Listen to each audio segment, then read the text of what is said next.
আজকে আমরা চিকেন রান্না করছি। চিকেন জল দিয়ে ধুয়ে নিয়েছি, এবার তেলে জিরে ফোড়ন দিয়েছি আর পেঁয়াজ দিয়েছি।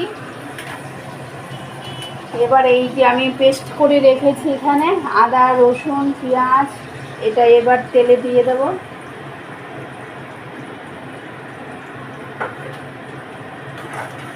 এখানে একটু নাড়াচাড়া দিয়ে এবার এটার মধ্যে শুকনো লঙ্কার গুঁড়ো দেবো। এবার এখানে শুকনো লঙ্কার গুঁড়ো দেবো, জলে ভিজিয়ে রাখিনি আজকে, মনে ছিল না। সামান্য পরিমাণ হলুদ দিয়ে দেব, হলুদ দিয়ে দেব,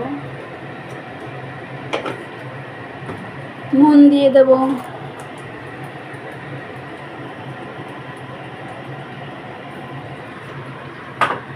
এবার এটাকে ভালো করে সব মশলা একসাথে করতে হবে, ভালো করে নাড়া দিতে হবে, নেড়ে চেড়ে এটাকে ভালো করে কষিয়ে নিতে হবে সুন্দর করে।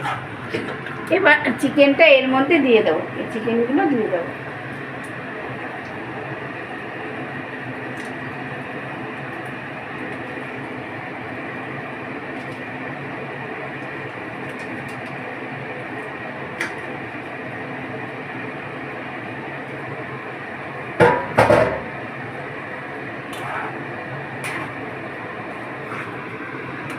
ভালো করে এটাকে মশলার সাথে মিশিয়ে ঢেকে দেবো। ঢেকে দেওয়ার পর আস্তে আস্তে এটার থেকে এই চিকেনের থেকে জলটা ছাড়বে, জল ছাড়বে, তারপর আস্তে আস্তে আমি এটাকে ভালো করে সুন্দর করে কষিয়ে নেব। মাংস তখন বসিয়ে ঢেকে দিয়েছিলাম, এখন খুলবো। এই দেখো খোলার পরে কত জল ছেড়েছে। এবার এই জলটা আমি আস্তে আস্তে গ্যাস বাড়িয়ে তারপরে এই জলটা শুকিয়ে নেব, আস্তে আস্তে কষাবো আর কি। জলটাও শুকিয়ে যাবে, মাংসটাও কালার চলে আসবে। জলটা শুকিয়ে গেলে কষাতে সুবিধা হবে না, এখন শুধু ছিটকিয়ে আসছে জলগুলো।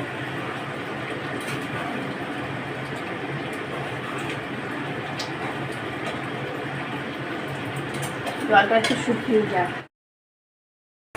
এখন কষানো হয়ে গেছে, একটু তুলে নেব, পরে জল দিয়ে দেবো।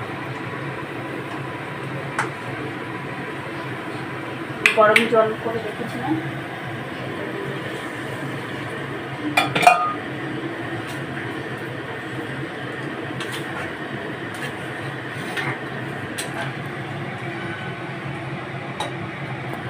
হয়ে গেছে আমার রান্না। এটা ফুটলেই নামিয়ে দেবো।